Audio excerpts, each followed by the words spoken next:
We are live from Cologne, Germany once again.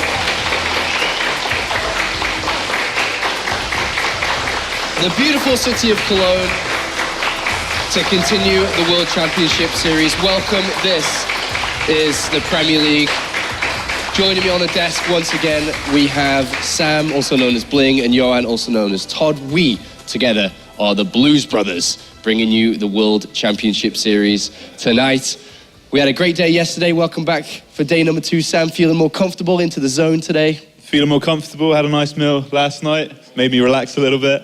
And yeah, I'm happy to be here for day 2. A lot of Zerg action. That doesn't scare me. I'm ready. That's the same thoughts for Todd as well. He loves the Zerg days. Because we're not playing, so... You can enjoy the matches tonight. Yeah, always. I always do. Of course, we're in the round of 32. For some of you tuning in for the very first time, this is the Premier League. We have 3 different stages that we're going to be going through. Currently in the round of 32, we've completed 4 groups of the round of 32 in America. We completed our first one last night in Cologne, Germany, and have 3 more to go. 6 additional players will join the 10 that are already qualified to play at the season finals, which we are going to Poland with. The best 16 players will travel over there to compete for the chance to be a Premier League champion for Season 3, to join the likes of Pult and Hydra from Season 1 and Season 2. But it's not just that. There is also a lot of other things on the line, boys. We have prize money, we have points on the line. Let's have a closer look at the prize money, because this is something I think some people take for granted. Each season, $217,000 each season of the World Championship Series. That's a lot of dollar available for these players, Johan. I think we should ask Blink, because he's the one who just made the jump from player tier to analyst. So how does that make you feel when you see these numbers? How does it compare to being an analyst? You're just going to laugh? Well, everyone goes on about that Caster money, and I'm not quite there just yet, but there's no denying that that's a good sum of money. And these players, it's only the round of 32, and it's only going to increase the more they progress in the tournament. So, yeah, they've got to be happy where they're at right now. And, of course, the WCS points, the backbone of each year within the World Championship Series. As you can see, we have Hero, who is at the top of the ranking still, and of course is 100% confirmed to play at the global finals at the end of the year. Currently, TY slipped into position number 16, but today is all about 4GG, Kane, Zanster, and Ayasonu, the 4 players playing today. More importantly, 4GG, who sadly hasn't been able to play at the global finals in 2013, 2014. You know, he's not getting any younger, and today is a big opportunity for this guy, considering where he was last season, Todd. Yeah, he used to be one of the names in WCS that we consider to basically be guaranteed to make it to, I think, top 8 or top 4, whereas now he's shown a lot of weakness as of late. That last season in particular, that one loss to Kung Fu Panda, I feel like he's going to be like one of the big key points on his resume, like forever.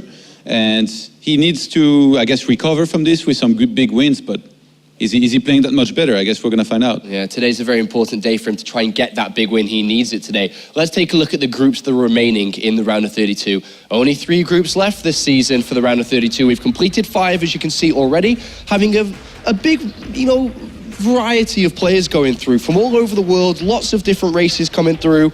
We've got our 3 Protoss players, the least represented through to the round of 16, but F, G, and H are the players that we're looking at over the next couple of days. Of course, 4GG, a big name for today, Snoot, a big name for tomorrow, and we will reveal who Hitman is in Group G tomorrow. And of course, Bling's favorite and the hometown favorite, Tilo, gets to play on Friday. Looking forward to that. Looking very excited.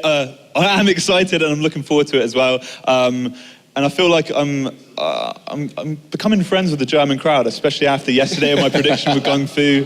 Yeah, they're making me feel very welcome, Sean. As a Brit should be over here, mate. As a Brit should be. It's time to take a closer look at Group F, as that is the group of the day.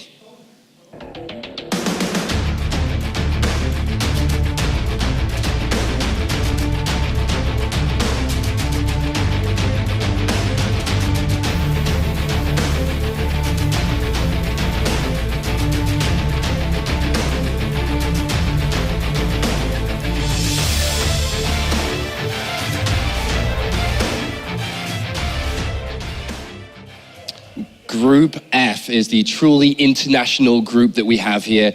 Players from all over the world coming together to play in Cologne, Germany. What are your thoughts on this group overall, Todd? Is there a massive favorite for you, a player that shouldn't be in this group, a player that's going to get smashed up today? I think I would say 4GG, maybe, and Kane, unless Zenster. Like, Zenster's pretty good, though. He shouldn't be underestimated. I feel like the only real outsider, or the guy that's really going to struggle here, is Ayasunu. I don't know. I feel like it's a little bit hard to give him any credit in terms of the games that he's played so far in this tournament. He really hasn't impressed me much, but who knows? Maybe. Well, the first match of the night is going to be Zanster versus Kane. We've got a lot to talk about that in a couple of moments. Second match, Ayasunu versus 4GG. Your thoughts on this group here, Sam? I think it's an interesting one because 4GG hasn't been playing like he is kind of known to be able to perform as of late, and he's the only Korean in this group, so he's kind of expected to go through. But with the way that Zanster's been kind of up and coming lately, and the way that Kane's, he got a round of 8 in the previous season, so it's a tough group, and he might not make it out. So it's going to be an exciting one to see play out. Well, let's talk about our first matchup then. Zanster versus Kane. Sweden versus Canada in this one. What are your initial thoughts when looking at this? Is this a close series or not a close series? I feel like, in general, if you look at the group and how both players should perform, maybe I will rate Kane a little bit higher than Zenster, but in the head-to-heads, it's going to come down to ZVZ. And Zenster is actually, I think, pretty good in the matchup. He won a few Swedish championships off the back of his ZVZ, and I do think that maybe he's going to be slightly favored. Kane, though, is a lot more of a regular in WCS, and in the past, he surprised us many times with some big performances. I think we all remember back in Poitiers the run that he had. So maybe Kane still has it in him. Even he's playing better, maybe even than before. Since he has retired, you know what to do next season, Bling, right? the natural progression from playing. Let's continue talking about Kane a little bit. 22 years old, from Canada, retired in July, a couple months back now. Was still good enough to make it through Challenger to play into Premier League, and who's going to say no to $4,500 as we looked at before. A great talent that did have that fantastic run in season 1, managed to get to top 8. That's a wonderful result to have.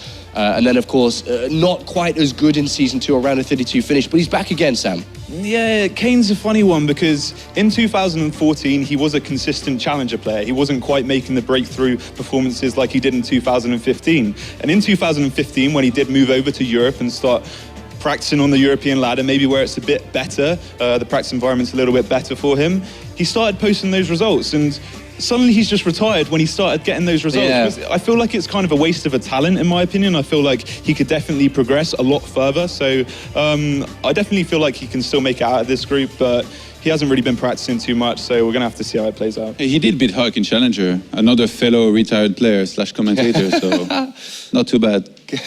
Got a lot of those around recently. But let's focus our minds on the next player here. It's Zanster, a young Swedish player who's, for the first time now, made it into Premier League. He's played in Challenger a couple of times in the past, but he's finally broken through in a match in Challenger that he lost previously last year against Firecake. Yeah, he seems to somehow have worked a lot in the matchup, and that really showed. Some of these games were actually crazy entertaining. We can only hope that today we're going to have similar scenarios happening here as well. And Zenster, I do think that his EVZ is really something that we should look out for here in this group, because he could do a lot of damage in that matchup. I mean, Zanster's been traveling a lot recently. I looked at this before. He's been absolutely all over the place in the last couple of months, traveling to many different countries, from France to Spain to Finland. He went over to Toronto recently as well. Now he's back in Cologne. Surely that's got to have some type of effect on him today. It's going to have some effect, but I think another thing to note as well is that he actually lost his gear coming back from Toronto. So he spent all day yesterday. He said he spent 7 hours trying to relocate or find another mouse that he could use to play for today. So his head's going to be a bit, maybe not so as focused as he'd like, but at the same time, he's been getting that tournament experience and kind of been able to adapt to that setting. So Kane, he's a bit nervous. Zanster, maybe a bit more comfortable. Well, Kane, like you said, is such a good talent here, and you can't play bad against this guy because he can still very easily beat Zanster today. But you got to be looking at Zanster as the favorite. He's the competitor right now. He's the more competitive one. He's the one traveling. He's the one competing. Kane's a student. Kane doesn't really practice as much as what he said. Yeah, at the same time, it's like the classical matchup of like having more experience in the main household biggest tournaments like WCS against the guy who's more on form. And I guess that you could describe a lot more as like rising in the scene, because Zanster is definitely one of those names, that even though he's been around for a very long time, never really had any, I think, outstanding results to speak for it. Yeah. And definitely in that season has the potential to go for one of those if he was to go far. All right, well, let's take a look at the map vetoes. We've got that finally done now with the players. They've eliminated 2 maps each, and we have 3 maps that we will go to, and we'll bring that up for you guys in a quick second here. As you can see, it's Coda, Iron Fortress, and Dash and Terminal, if need be, to that third. Bling, take it away. Well, it's kind of funny because Iron Fortress, Iron Fortress is a map that I was speaking to Pig about it actually, and Iron Fortress is a map that you can play a few different styles on it as ZVZ, and Zanster actually really favors the Zergling upgrade style. He likes to stick up on roaches entirely, so the fact that he picked that map, I feel like that's definitely going to be his focus point and his go-to build. But at the same time, if Kane's kind of realised that as well, he might be able to kind of counter it with a Roach Bane type play, and it might be a bit of a surprise for Zanster to go up against. How crazy is a Dash and Terminal the last day? The first map is going to be Iron Fortress that we've got up here. But Dash and Terminal, is that a crazy map, Todd? That I don't think so. It's like a map where, personally, I feel like you get scouted very easily on, and then the opponent always kind of know what you're doing. In ZVZ, the same thing's going to apply, so yeah. I'm Protoss, man, come on. Okay, well, yeah, Iron Save me, Fortress please. second map here. Coda being the first map. Got to get your final thoughts on this matchup then. I want to get to the predictions. We'll get to that very, very shortly here. Here we go Are we again. expecting an explosive series between these two? I mean, Zerg versus Zerg can be very explosive, but at the same time, if you want to drag it out, you can do that. I think quite possibly, yeah. I think there is also the potential like it's going to be very entertaining, and that could be through some explosive games, yes. I feel like it depends more a little bit on Kane, depending on what he thinks is best here, because Kane it's funny to think that the more experienced player is going to be more the wild card one, because we don't really know what to expect out of him. We don't know how much he's practiced, so definitely has the potential to be. All right, predictions then. Go on, Todd. You first. No, why doesn't Blink go first? He's just going to disagree with me anyway. Okay. Actually, no, I want to go first. You do? Okay. Actually, okay, I It's go no for, big deal, man. Quick Okay, here, you know boys. what? Game is ready. Cheeky prediction. I'm going to say Zanster wins 2-1. I'm saying 2-0 Zanster. Okay, thank you very much, gentlemen. It's time to head to the commentary team for this one. It's going to be Kalaris and Pig. Interesting predictions there. Can he do it? As already in Challenger, as I say, taking that 3-0 over Firecake. Looked extremely formidable. And for Zanster here, one of his first proper appearances in Premier League. He's got to be able to try and get some wheels working here. I mean, if you look at Zanster, we've seen his name around the scene for a while, right? And he's the Swedish champion. Yeah. It's about time he broke into Premier League. And I mean, it's always that first moment, right? You're here, you're like, I did it. And you can imagine his elation when he beat Firecake, got his revenge from the previous season. I think he's really looking to kind of drive this one home. I know first time I was ever in his shoes, your first time in Premier League, you want to make it count, man. Yeah, you do. And, well, right now, he certainly has a shot, I believe, in this group, for sure. He has a very, very good shot. His Zerg versus Zerg looked on point and formidable. That being said, though, Kane on the other side, in this kind of semi-retired kind of state that he's in at the moment, looking for a little bit of money here and there in the WCS system. Still always a big threat. Still always a dangerous opponent as we get into our first best of 3 of the day here for the World Championship Series. And we do load it up onto Coda as we have spawned down to the bottom right hand corner in the blue. It is Kane.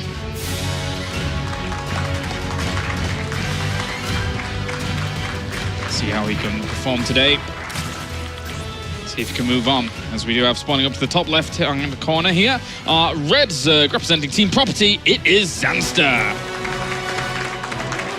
Really impressed me in Challenger. Yeah. One of the best Zerg versus Zerg games I have ever seen, ever had the pleasure of casting against Firecake on Bridgehead, and I will never forget it. He's such a talented young player, and very fast 9 pool coming out here from Kane. Interesting move. So going to be able to put on some really early pressure with this. Probably not necessarily an all-in. Depends what he does want to do behind that. But you can already see Kane's mindset and wanting to get in Zanster's face. And this is something I was about to start talking about, was this idea of Zanster played a fantastic kind of standard opening games, but he was playing against Firecake, who's really a player who sits back in the early game and lets you get in your comfort zone. And because Zanster was playing so stylistically, I was wondering, is Kane going to look at those games and is he going to think to himself, look, I'm going to just put the pressure on you early. I'm going to find those weak points in your builds. I've studied your VODs. I'm going to try and take advantage. Yeah, and for the most part, Zanster throughout his Challenger series was playing the very heavy kind of melee style, right? Which is a little more uncommon than other Zerg kind of go-to roach mid-game styles. Yeah, absolutely. It's almost quite vulnerable at certain points, I believe. Like, it's really powerful if you don't expect it coming, or if it gets a bit of tempo going, because you've got such fast units. But we're not even going to get to that point before the fighting starts in this game. Now, luckily for Zanster, he has gone for a pool before hatchery opening himself. He's basically said, I'm going to play the safest possible style I know, and he's already got his Overlord started on 14 supply. This is the safest way you can play your opening as Zanster. And now, spotting those Zerglings, he's in a great position. Building 6 Zerglings of his own, he's going to be able to deflect this attack quite comfortably. Yep, should be okay. Gases are being taken on the other side here for Kane whilst he's going towards things. I think it is just going to have a little bit of gas coming on in while this initial assault is going on. He will start working on the natural hatchery, but at the same time, just wanting to force the cancellation. Drones even come off the line here for Zanster to try and fend this off with the aid of the Zerglings. That hatchery is taking a lot of damage. Now, Zanster just needs to buy time for more Lings to come out, buy time for his Queen to get down here. Kane, because there's so many drones, he's going to have a tough time taking a front on engagement. Look at this. He's just trying to waste the mining time. He knows he can't commit unless he can get a really good angle. So he's hunting right now. He wants to find that good concave of the Zerglings, but Zanster so far very calm at denying that. Extra drones going to be popping out here very soon. Going into Zanster's first-person view, as he will have those drones continuing to mine in this location. He now has still plenty of Lings here to help this out. Nice micro back there with just 1 Ling alone. Didn't even decide to bring his Queen down. He's happy with the amount of Lings he has at the front. A very clean defense from Zanster, playing just so safe there. A lot of players would have squeezed in an extra drone even when going that pool first build, but he just played that exceptionally safe. And Kane here, though, you've got to remember, he delayed a lot of mining time from Zanster. He's got his Ling speed started earlier, and he has got his own hatchery down now. So Kane is going to have a little bit more mobility advantage, and if we look at the worker count, it's actually dead even. So Kane's playing this out in a very solid manner. Didn't get overeager and did not throw his Zerglings away. Is there any room here, though, for Zanster to claim a small advantage of it? While we do say that, hold the phone, because these Lings went very aggressive against that Queen, and a lot are bruised up, so he's going to have to run away. So is there room here for Zanster with the double hatcheries during this window where he does claim himself an advantage, but then does he have to play a little bit more defensive after that? Where does Zanster go from here? Zanster tends to have a little bit more lava, just a little bit more drones, a little bit more money, but because Kane has his faster Ling speed and he has more information, we do see Kane kind of in the driver's seat in terms of he gets to choose what happens next. Notice Zanster now has to fall back into that defensive posture, and look at this little Ling speed kicking in for Kane. No spines down, no extra Queens. He's going to take a very nice little engagement against those Zerglings, and Zanster's just trying to wait for his Ling speed to kick in about 15 seconds time. Yeah, and those Lings really going to be able to try and power on forwards into the main base here, looking for drone kills, but the Queen pops out, denying them that good position. He needs to move his Queen back to safety. Doesn't want that to get surrounded in the middle of nowhere. Baneling nest going down, and more Lings on the way for Zanster. He has been able to thwart this without taking many losses. Yeah, and Kane is very far down in that Zergling count now. He's up 3 drones. He's been droning hard behind this, but seeing, oh wow, this is such a fast Ling speed out of Zanster, he's kind of going to himself, okay, pull back, drop that Baneling nest, and he's got to get in a defensive stance because this is a big Zergling advantage for Zanster. Yeah, quite a lot indeed. They're going to be able to push on up, and actually that first Queen is almost about to die off. Doesn't die off just yet, though. Still more Lings flooding on forwards. Very, very close in the numbers, but was able to win out in the very end there is Zanster. If he could get some drones, that would be fantastic.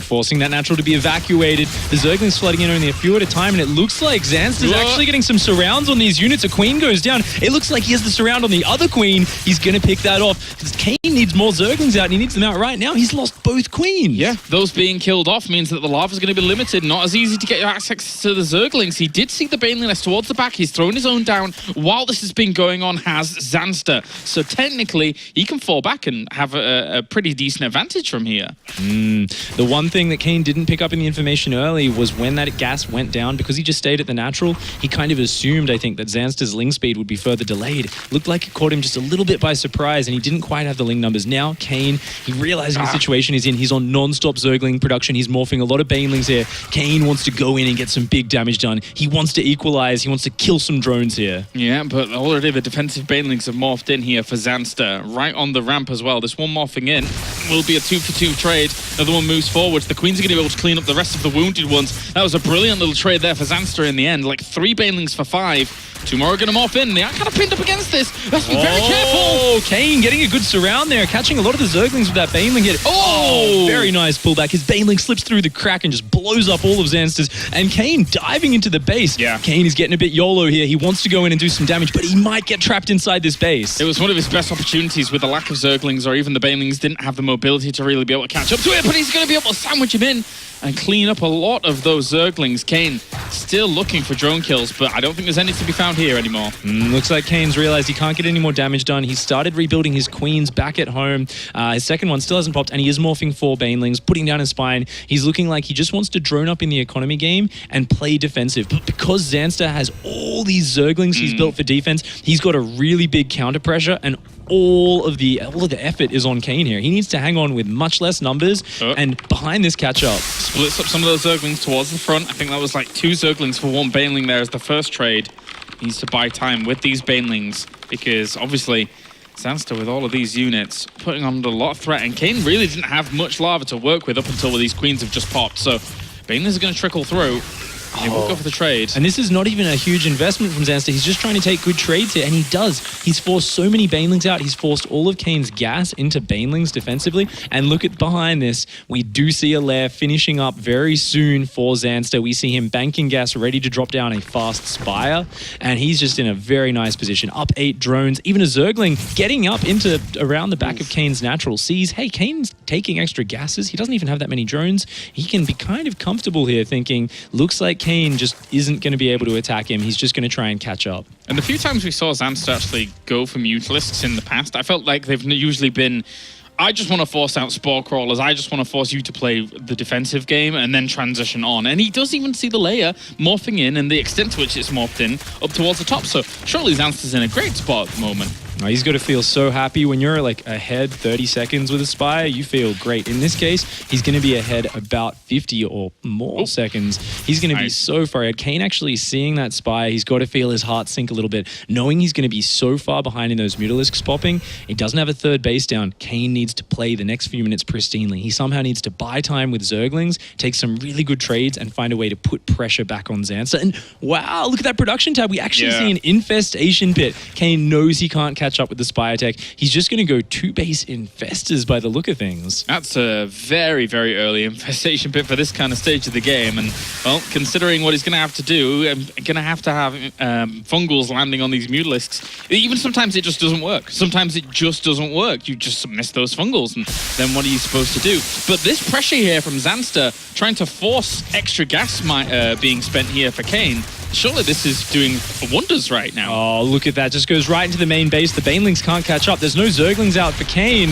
and the Lings are running into that drone line. Oh, does get a nice Baneling hit there for Kane. And, oh, another one of Kane's Banelings actually just blowing up there near the hatchery. There's still a lot of Zerglings in here. This is just disrupting everything. And behind this, Zanster is so free to drone up. He's adding his Mutalisks. He's got his third base finishing up. Zanster is just pushing himself further and further ahead. He's not giving Kane any time to recover. Didn't have a great opportunity to see that infestation pit, but with 8 or 9 Mutalisks on the way, and him taking his third behind this, technically the third's been spotted, but what do you really do against that? Unless he makes a flood of Zerglings and keeps the Mutalisks on the other side of the map, I don't think there's much that he can do against it for now, right? No, I mean, it's so difficult here.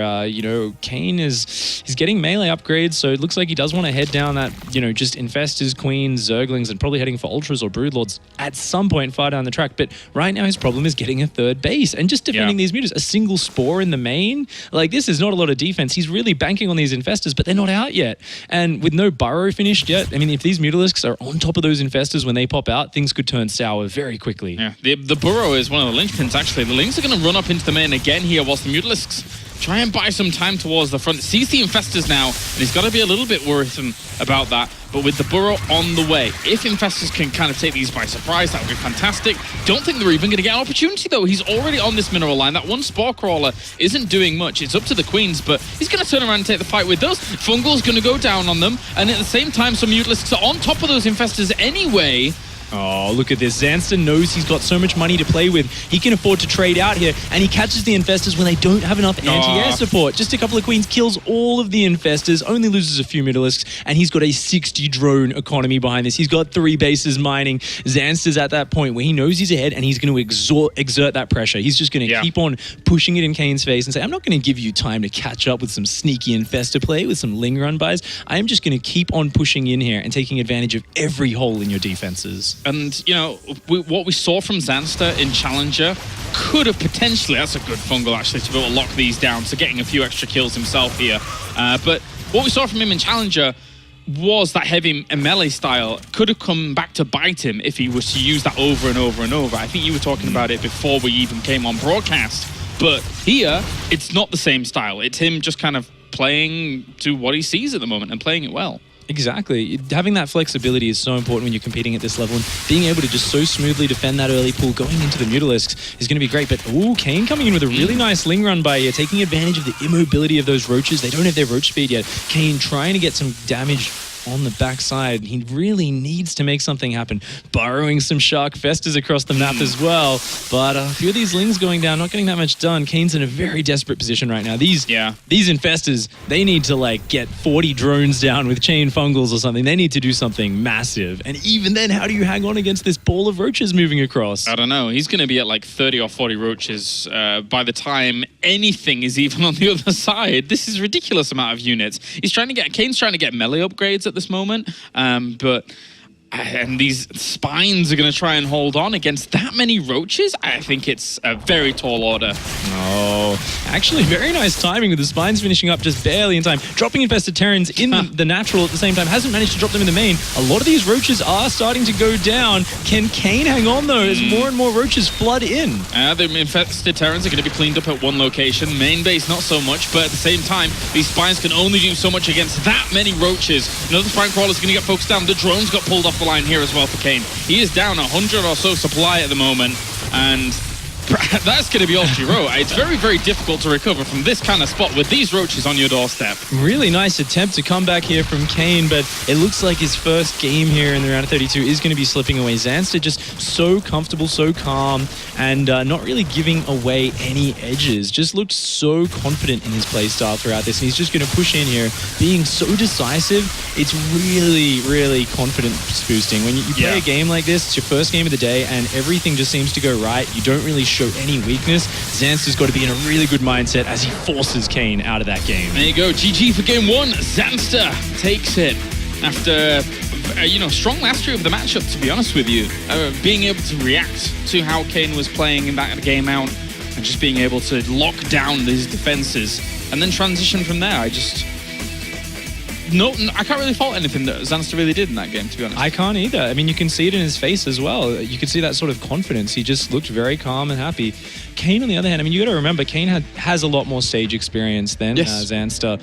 And, Season 1 this year, he was top 8 at the season finals over in Poitiers. And you can see a bit of a smile on his face. Kane knows what went wrong in that game. He kind of looks at it, and being the experienced pro gamer he is, I'm sure he's saying to himself, you know what, he had the advantage from the start. He did choose like the most safe pool first opening. He got such a fast overlord. The moment he saw the Zerglings, he had like his lava saved up and everything. It was so pristine from Zanster. And then, Kane, of course, took a little bit of damage from that counterattack. And from there, Zanster didn't let up. He said, oh, I grabbed a little edge. And from there, he was just pushing left and right, just kind of shoving Kane about.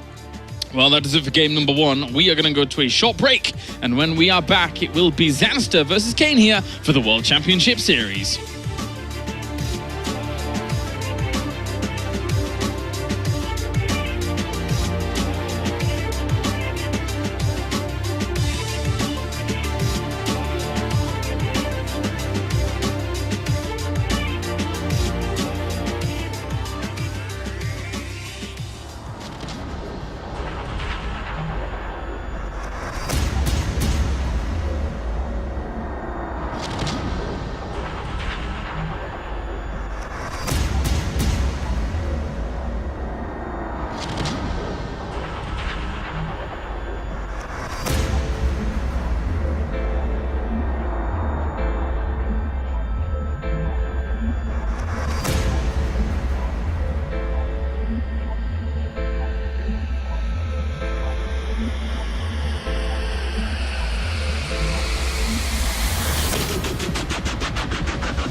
Welcome back to the World Championship Series as we're going to get into Iron Fortress for game number 2. And Kane, a player who has been a champion over in America in the past, is looking to try and go deep here in the round of 32. But it will be difficult. He has been dropped into quite the group here with the likes of Zanster, a young upcomer, realistically, here in the European scene, finding his spot in Premier. And now we move on to Iron Fortress here, Pig.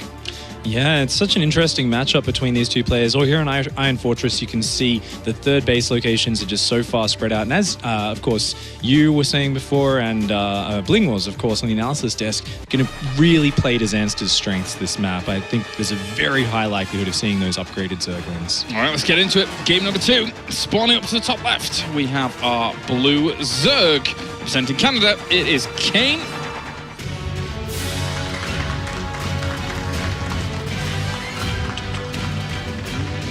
Trademark Kane smile there. Always enjoying himself. Ever since he's, semi-retired, he started playing just for fun, looking really strong. But he's got to get through this guy.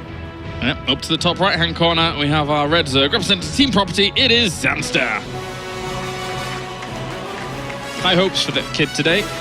Yeah, I mean, Zanster's been around for a while, and sometimes you see this kind of very quick rise to the prominence. Someone like a Lilbo, I say very quick. I mean, you've got to remember these esports athletes here with StarCraft. It's such a complex game. You don't see someone go from being a guy on ladder in, Master League to a pro gamer in 6 months. You see someone like Lilbo, it's actually been quite a fast rise. From the start of 2014 is when we started really noticing him just a little bit. Yeah. And then suddenly he's, making finals of WCS. With Zanster, he's been climbing a little bit slower. Yes. But he's been doing very well in the Swedish scene. 2-time champion over at, of course, Esports SM, and really wanting to continue that and actually take it international, because he's a champion at home and he wants to actually be in the Premier League. Sweden traditionally is one of the strongest countries when it comes to StarCraft 2. He wants to represent them well. That's true. And if he wants to represent Sweden as well as the other countries that are currently representing here in the World Championship Series, he's got quite the tall order on his hands. There aren't that many Swedish representatives anymore in the World Championship Series, whereas the likes of France, the likes of Germany, overtaking them and kind of toppling their reign here.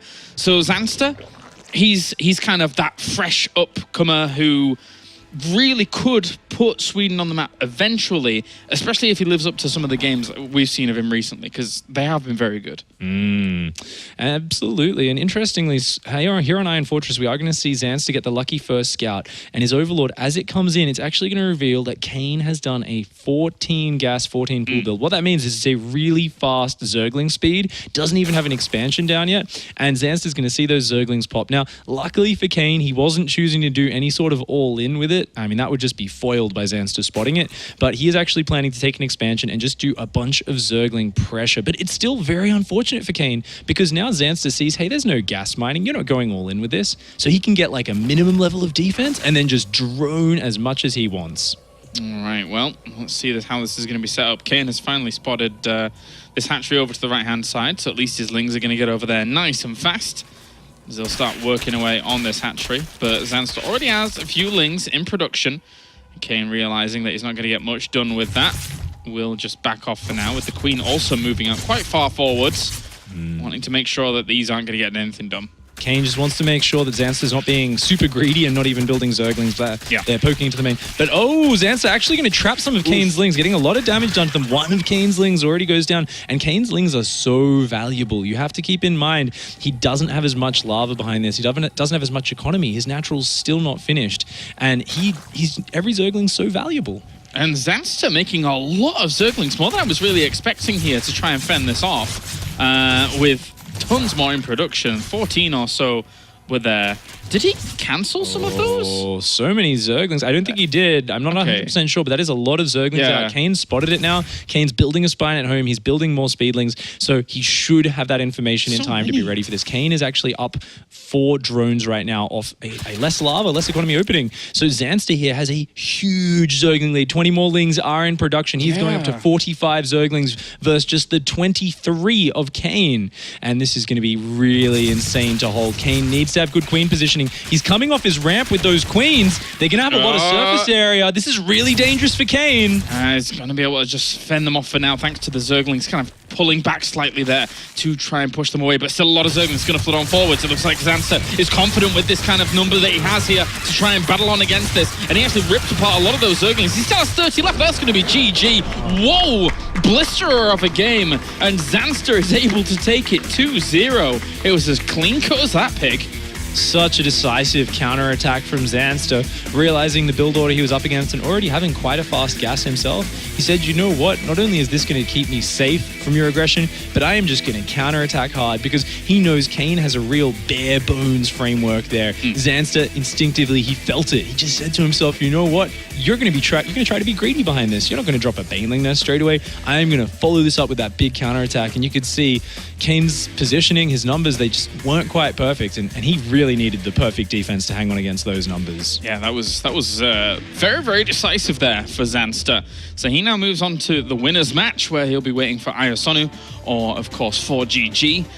Both of which, you know, when it comes to 4GG, for example, he's a menace in this group, to be honest. He's going to be the one that all the Zergs are trying to gun for, but can they bring him down? Because he's a big monster in this group. Yeah, it's going to be a real tough match. And it is interesting because it isn't necessarily a given that 4GG does make it to that winner's match. Ayasonu as well, very powerful. And I think you got to pick up some confidence there as Xanster, though. Quick win like that, he's going to be going into it smiling. Yeah, definitely, definitely. Very, very good start here for Xanster, the kid who is looking to have a very strong initial kind of appearance here in Premier League. I don't think he's been here for a very, very long time, or if at all. So it's nice to see Xanster gaining some traction already, getting some wins under his belt and looking to push on. Do you think Xanster has high hopes here going through the group?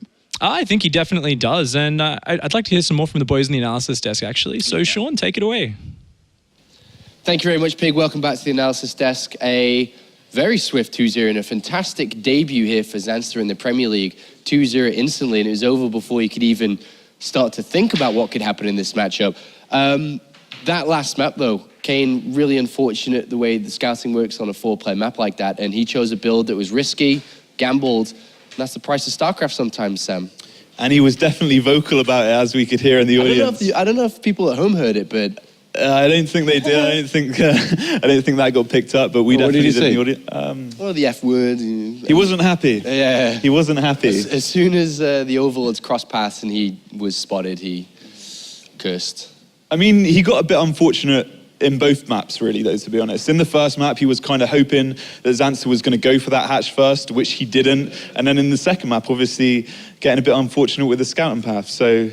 yeah, I feel a little bit bad for Kane, but at the same time, Xanster was just playing safe and solid, so well played to him. Yeah, there's not too much to really talk about with that series there, Todd, but, you know, it's a good confidence boost, really, for Xanster. We can talk about the fact I hyped Kane a lot during the today's intro. And it was over in 10 minutes. It's just one series. He'll be back stronger for sure, you know, like sometimes it just seems like the stars are aligning for you to fail in everything that you're doing. I know all about it, and sadly for Kane, it perhaps was one of the series here, I think. Do you think Xanster doesn't really take much away from this? I mean, he's just like, okay, that was nice and easy, kind of expected that, or does he take anything at all? He probably anticipated that he was going to win no matter what, so I don't think there's too much thinking about what just happened. If I was Xanster, I'd already be thinking about the very likely scenario of meeting 4GG in the next match and studying him against Zerg.